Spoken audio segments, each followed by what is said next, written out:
everyone, welcome back to another video from Editing Basics.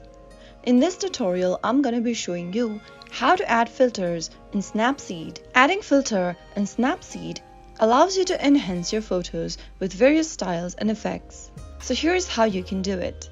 First of all, open the SnapSeed application and from the main home page, go ahead and tap on the plus button. Import an image from your camera roll. Once you select an image, you can now go ahead and get to the filters area at the bottom of the screen. The filter area will be located inside the Looks tab. Go ahead and choose the preferred filter and apply it to your photo. Select the filter and find the best one that suits your desire or that makes your picture look more elegant, and tap the tick mark at the bottom right hand corner to save the change.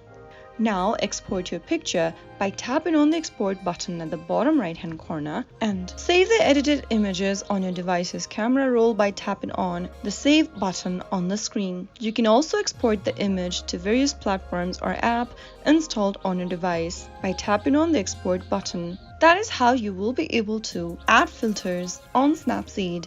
If you found the video to be helpful, go ahead and give us a thumbs up. Don't forget to subscribe to our channel by hitting the subscribe button. Press the bell icon so that you'll never miss another upcoming upload from us. I will be back again in the next episode. Thanks for watching.